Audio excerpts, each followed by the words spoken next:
Well, there's talks that history should be written sub specie aeternitatis. It should be written really not from the point of view of an individual in the present, but one should try to write it in an objective way that would be acceptable to any reader now, in the past, or in the future. I've now come to the view, and this is one shared by many, that this is too exclusionary an idea. I think this is the first book in which I use that dangerous word, I. Welcome to menassehcast, a podcast of the Manasseh Ben Israel Institute. I am David Wertheim, and this podcast is based upon a recording of a public interview I had with the historian Bernard Wasserstein about his latest book, A Small Town in Ukraine, The Place We Came From, The Place We Went Back To. The interview was occasioned both by the publication of this book and an exhibition in the Jewish Museum of Amsterdam titled Me Jewish, featuring Dutch Jewish ego documents such as diaries, memoirs and letters. Wasserstein's book may in a sense be taken as an ego document as well. It is, as he writes himself, the product of an underlying obsession to know everything about the history of the small town Krakowiec, where his father's family came from and which history situated it alternatively in Poland, the Habsburg Empire, Nazi Germany, the Soviet Union and Ukraine. In the book, Wasserstein not only offers a vivid picture of the town's history, but also how its inhabitants, including his own family, suffered the impact of many great historical events.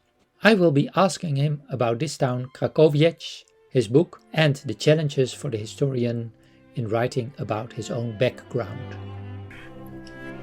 So you have spent a lot of time writing and researching this book and getting to know this small town. Do you feel that you know this town now as if it's like one of the places you have lived, like Amsterdam? Yes and no. I've lived in Amsterdam for about 10 years, but I don't really feel that I am deeply acquainted with the city. I've only visited Krakowiec 3 times for quite short periods.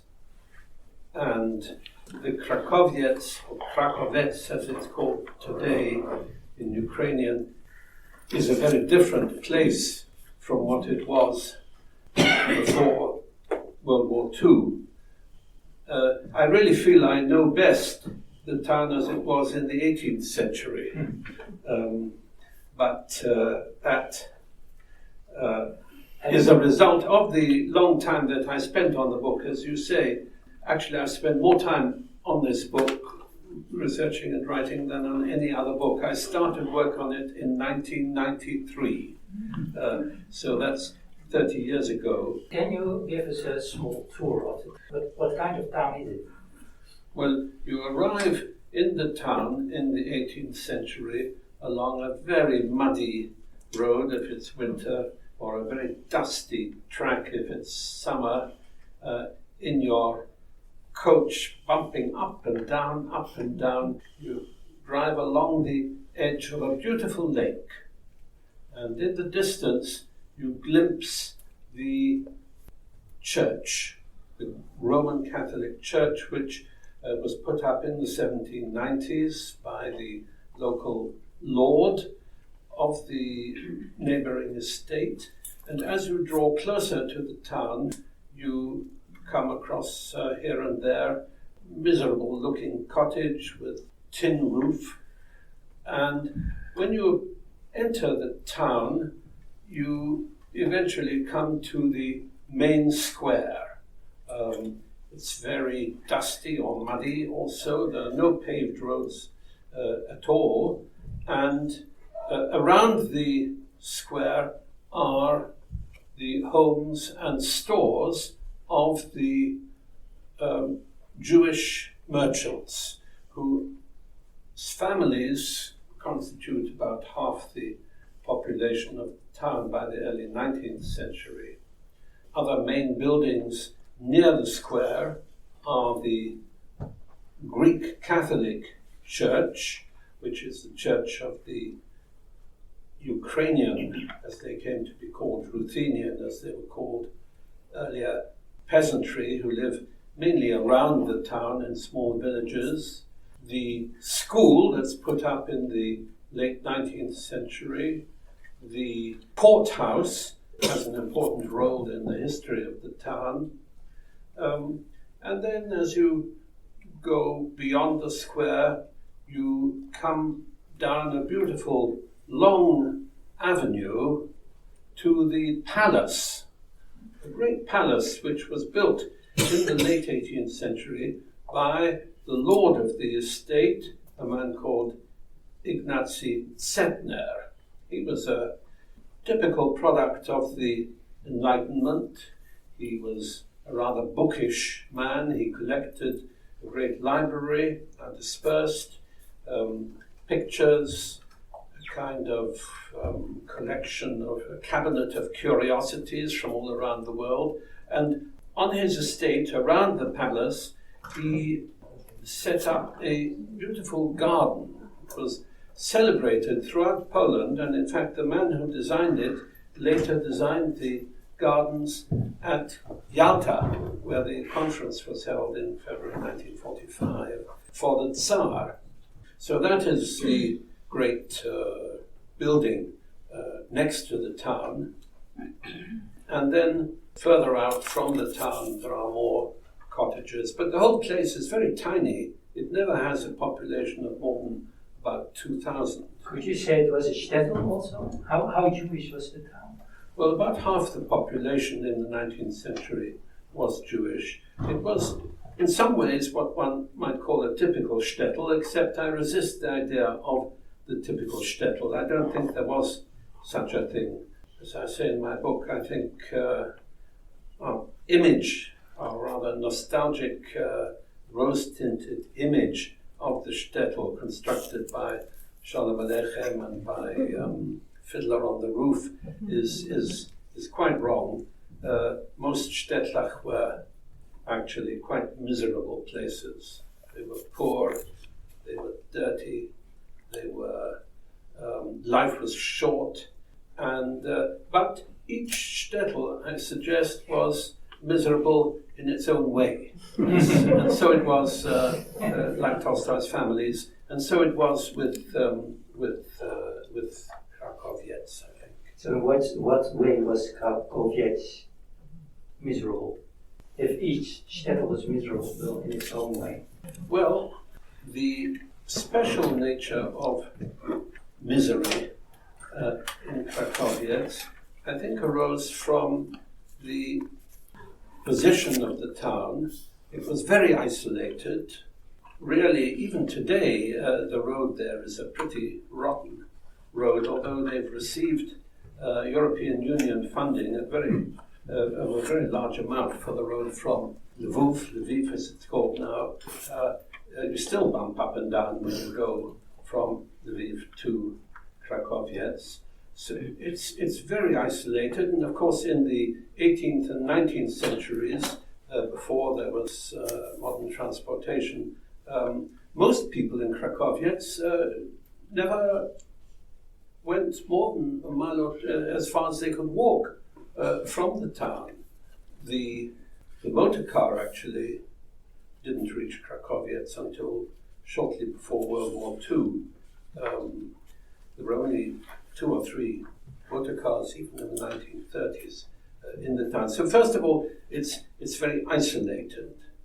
And that means that the population of the town is very much divided between the people who have seen the world, as it were, or even seen Lviv, and who are mainly the educated part of the population, the Polish gentry, officials, and some of the Jews who perhaps have studied in a gymnasium in a nearby town, and the great mass of the population in and around the town who are illiterate peasants.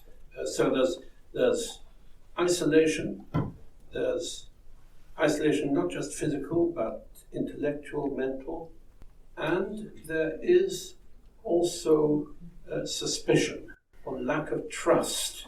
Now, this existed in many Städtler, but in places that were as isolated and as inward-looking as Krakowiec, I think it was greatly extended.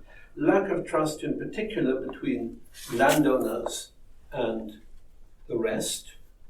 And there were a handful of landowners, nearly all Polish, and the rest nearly all Ukrainian.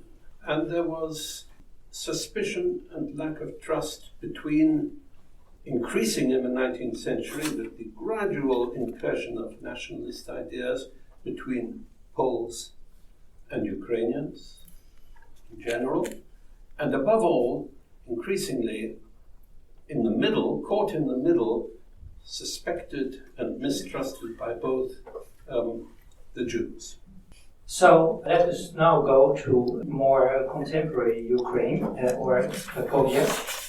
And one of the dominating things in the town, I read in your book, is a big statue for, I hope I pronounce his name well, Roman Shukhevych, an Ukrainian nationalist war criminal who collaborated with the Nazis but remains celebrated as a national hero.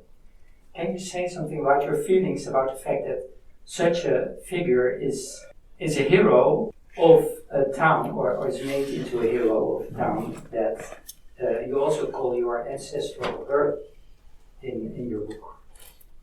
Shukhevych was born in Krakowiec. He was the son of a Ukrainian judge who was a judge in the Austrian period in the court in Krakowiec. The judge was removed from Krakowiec probably because he was much involved in nationalist activity. But Roman Shukhevych came from an educated family. His grandfather, in fact, was a celebrated expert on Romanian history and folklore. It's a street named after him in Lviv to this day. Roman grew up in the 20s and 30s, well educated, fairly prosperous family, and he became involved in nationalist activity, Ukrainian nationalist activity, directed against the Polish state, which he and his fellow nationalists regarded as, with some justice, as seeking to suppress Ukrainian identity in Poland between the wars. This area was incorporated into Poland between the wars. In fact, Roman participated in 2 assassinations of Polish officials, including the assassination of the Polish interior minister in that period.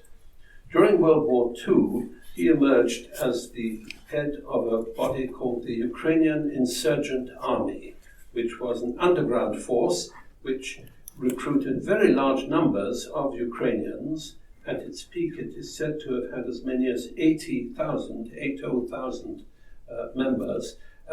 It was recruited with the tacit support of the Germans, and in fact, at the beginning, the Germans were actively involved with Shukhevych in organizing his militia, as it was then. This force, in the later part of the war, was involved in large-scale ethnic cleansing of the whole area of what was called at the time Galicia, or what is now called Western Ukraine, and Volhynia, massacring large numbers of Poles, and also those Jews who had not already been killed by the Nazis.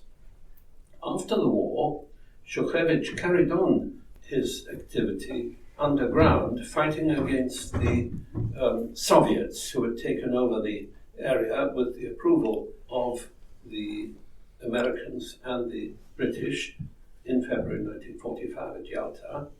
And his underground war against the Soviets was on quite a large scale. It involved thousands and thousands of deaths on both sides, and that war carried on until 1950. It was supported not only by the large Ukrainian exile community in Western Europe and Canada and elsewhere, but also by the CIA, which saw it as a useful way of irritating the Soviets. In 1950, finally, Krakowiec was caught by the NKVD and shot dead in a suburb of Lviv. In subsequent years, Krakowiec was hailed particularly by the Ukrainian exile communities as a national hero, as an almost mythic figure. Was this mainly because of his war against the communists, or also because of what he did before that? Well, the former, the war against the Soviets. The Ukrainian exile community, of course, was vehemently anti-Soviet. Many of them, in fact, had fled precisely because of their own activities during the war. Some of them were had themselves been members of Krakowiec's army. If you go to Toronto today, you can visit the cemetery of the Ukrainian SS Galician Division, which was a force recruited by the Nazis to fight at their side against the Red Army. The remnants of that were admitted to Canada and Britain after the war, and they have their own cemetery in Toronto. I think it's the only cemetery that I know of in a country that was part of the Allied coalition during World War II that actually celebrates a pro-Nazi force. Anyway, to get back to Krakowiec, as I say, became a national hero, and indeed he was declared a hero of Ukraine in 2007, after Ukraine, of course, became independent again after the fall of the Soviet Union. He was declared a hero of Ukraine by the, at that time, pro-Western president of Ukraine. And his statue was erected in the main square it's a very large and impressive statue in the main square of Krakowiec, which is, by the way, the square is now called Krakowiec Square. The school, right? Also, a school named the school that I mentioned earlier is still standing there. That's called the Krakowiec High School. The main road into the town is the Krakowiec High Street, and so on. It's impossible really to avoid Krakowiec if you visit Krakowiec today. And well, my question was actually, what are your feelings about this? Well, of course, there are mixed feelings because I don't see Krakowiec as such an admirable figure. To be fair to the current residents of the town, I'm not sure that all of them are totally at ease with this celebration of Krakowiec, but certainly it's prevalent enough, this feeling, for there to be no protest against this celebration. And so when I went there with members of my family not so long ago, we stood and looked at this. We didn't quite know how to react when we were shown this as one of the sights of the town, especially when we consider that it's standing almost exactly in front of the place where my great-grandfather's bakery was. He was a baker, and where my grandfather was born. So I have to ask also, how does this tie into Putin's propaganda that he intends to denazify Ukraine? The claim is, of course, deeply wrong, and it is purely propagandistic. There is, of course, a kernel of truth in it, because there is in Ukraine this extreme nationalist element, which has been tested in election after election since 1991 and has never achieved much electoral support. That should be made clear. The son of Krakowiec, who is still alive, he was imprisoned for 30 years by the Soviets. He is blind and was an exponent of his father's ideas. He was elected to the parliament for an extreme right party, but that party, as I say, didn't get much support. In the current war, it's inevitable, of course, that nationalist feeling is aroused, and of course anti-Russian feeling. And so Krakowiec's name still carries some luster, but I don't think for a moment that in any way justifies Putin's claim. You once told me, and I think also you discussed it in a talk you gave for our institute, that you have written a book about your own family, and you, as you said, you use the I form in this, and that what you said was the way you were trained as a historian was to feel very uncomfortable using this, inserting yourself in such a way in the book. Could you say what you were taught was wrong with that? Well, I was taught that history should be written sub specie aeternitatis. It should be written really not from the point of view of an individual in the present, but one should try to write it in an objective way that would be acceptable to any reader now, in the past, or in the future. I've now come to the view, and this is one shared by many, that this is too exclusionary an idea. I think this is the first book in which I used that dangerous word, I. It was inevitable because I was writing about my own family. The book really has two strands: the history of the town over 600 years, from 1423, exactly 600 years ago when it was founded, until today, and the history of my own family in the 2 centuries or so. That is, those two are intertwined, entangled with each other. But the challenge of the book really was to reconcile both of those, to manage to deal adequately with both of those. How did you do that? I did that really by beginning with my own first inklings of knowledge of the town when I was very small, when I was a small child, when I heard the name Krakowiec as the place from which our family came, my father's family. I had no idea where it was, and of course in the 1950s and 60s it was impossible to go there, even if I wanted to, because it was right on the border, as it is today. Today it's on the border between Poland and Ukraine. It is the border post.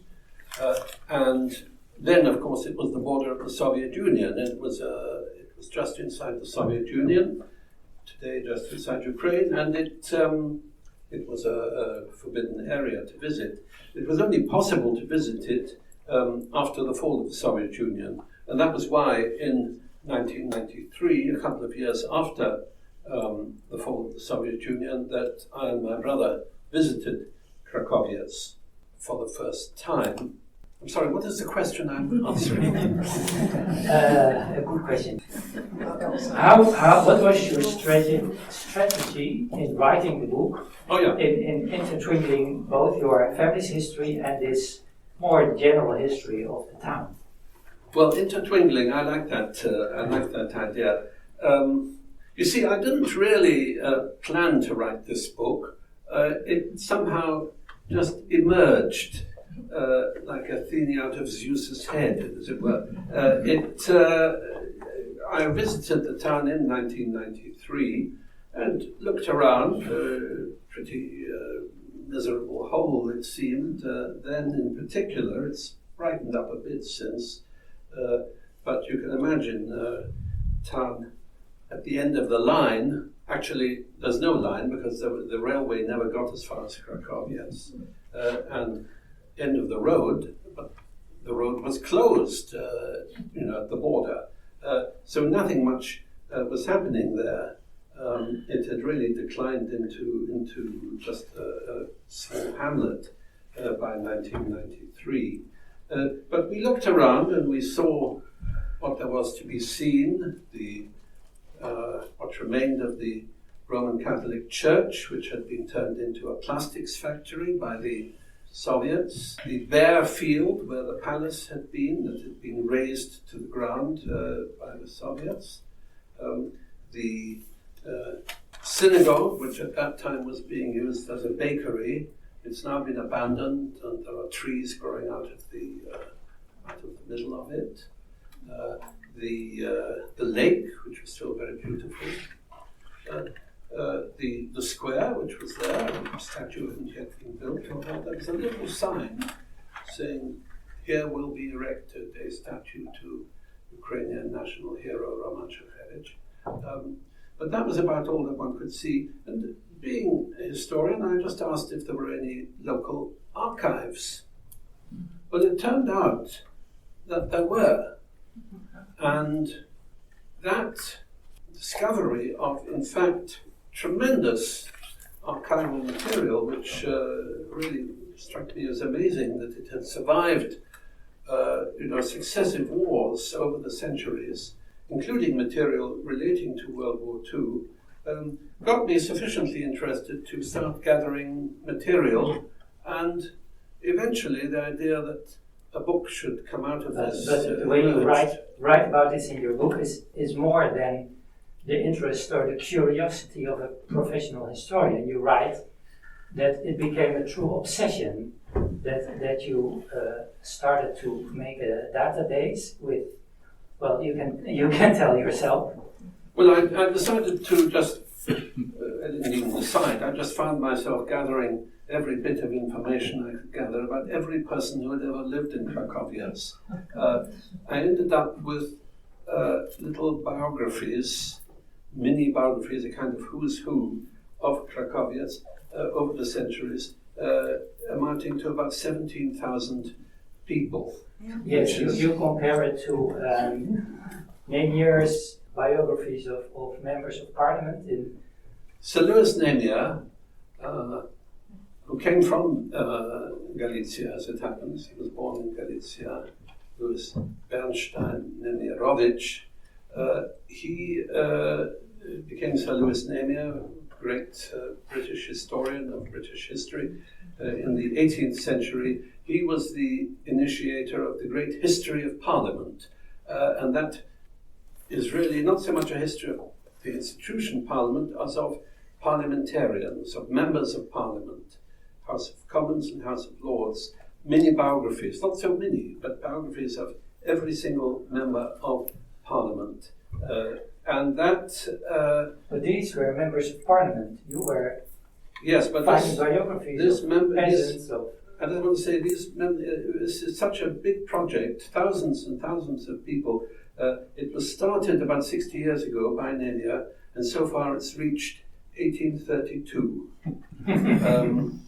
Now, in the case of Krakowiec, of course, there was a much greater difficulty than in the case of English parliamentarians, because we're dealing with a largely peasant society, Jews, there are some records, but it took a long time to gather all this material, but I did. But more importantly, I gathered all kinds of other material about the history of the town, of the church, of the landowning families, of the Jewish community, of the court, and so on. And so gradually a picture of the town emerged in my head, and that picture eventually, I realized, had to become a book. Of course, the reason it had to become a book for me was my own family's deep involvement. But did you do this research and make this database because you wanted to write a book, or was this something that came out of the fact that you just wanted to know everything about everyone in the latter? Yeah. The latter. I really was constrained in the idea of writing a book so long as my parents were alive, because I felt that writing a book which would involve writing about the murder of most of my father's family in the town would greatly be difficult, not to say traumatic, for my parents. So, and it wasn't until the death of my father and then my mother, as late as 2017, that I felt that I could actually publish anything of this kind. I was thinking about that also, bit on a different track, that your father actually spent very little time in Krakowiec. Your grandfather was born there, but he was very happy to get away from it, and through historical events he was forced to go back there. But he didn't want to be there. He was not. He was forced to be there. He wanted to leave, and he had to go back. How do you think he would have thought of the fact that you went back so much and wrote a whole book about his history and took such an interest in this town that he just wanted to get away from? Well, he's dead. He has no thoughts. I don't write this book with the idea of his shadow looking over it. That's not what I mean. I'm just, what do you think he would have thought? He was a rather, as I say in the book, a rather buttoned up, private sort of man. I don't think he would have welcomed being the subject of a book particularly.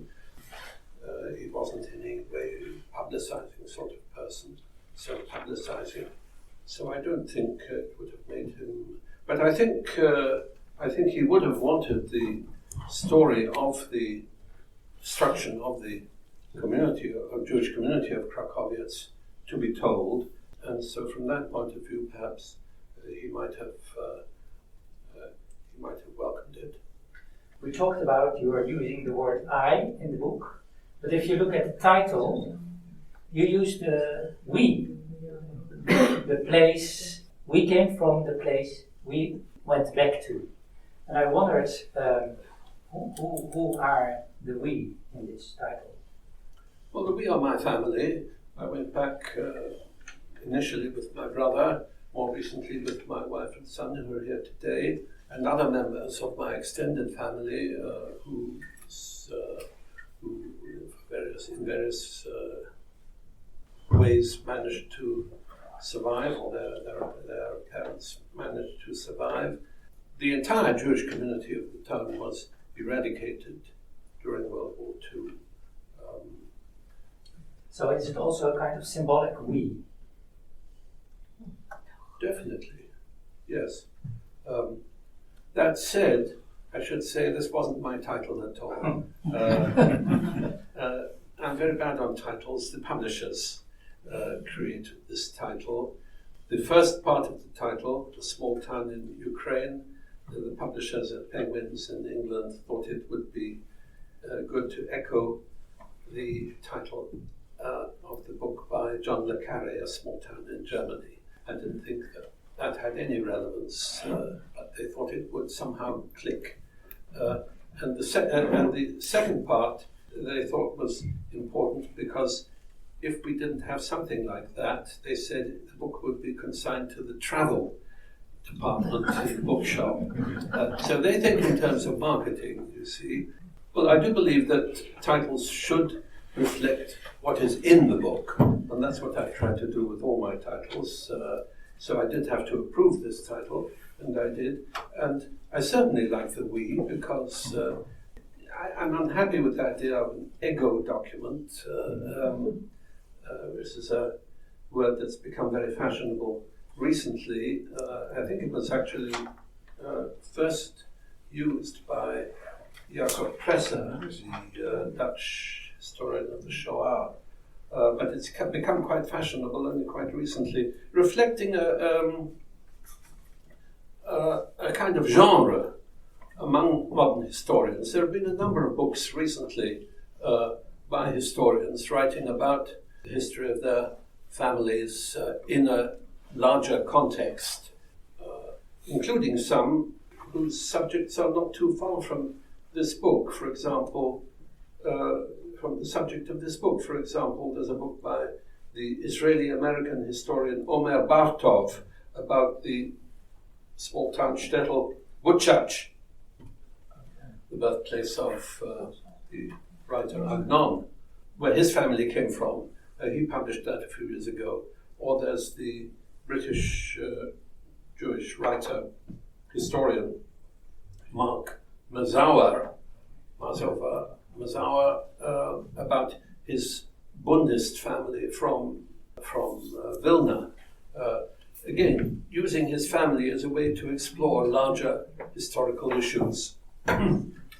So in both cases, there and in others I could mention, the I becomes a we. I think it becomes more interesting and more useful if one tries to go from the microscopic to the larger framework. Yeah, that's absolutely one of the things I very much liked about the book. Would you say the book is also about yourself? No. No. That's a very well. I tried quite hard not to start inserting myself too much into the book. I do so inevitably at the very beginning and the very end. At the beginning, when I describe how and why I first became interested in the history of Krakowiec, and at the end of the book, when I describe visiting it in recent years and the encounters I had there, the encounter with local inhabitants, with the last Jewish person living in the town in 1993, rather pathetic encounter. This was a Jewish woman who had married a Ukrainian. She wasn't herself from the town. She'd come there after the war, so she had little to tell me about the history of the town. She was a sad creature. She was very excited to see us. We had the impression that my brother and I were the first Jews she had met for years, apart from her own daughter. And she talked at great length, very, very fast, and a mixture of, well, she started talking in Yiddish, but almost every sentence collapsed into Ukrainian, as if she had half forgotten her own native language. It was sad. And there were other interesting encounters we had, which again I described towards the end of the book. For example, with the widow of the man who sheltered my grandparents and their daughter, my aunt, in the town during the war, after most of the Jews in the town had been shipped off to a neighboring town and then shot in a nearby forest. My grandparents and their daughter were sheltered for more than a year in a hut on the edge of the town by a local Ukrainian man who later betrayed them, whereupon they were shot. And he was dead. He died a couple of years before, but his widow was still around, and the local mayor, sort of head of the local council, I didn't tell her why I was interested in this name, because I knew the man's name.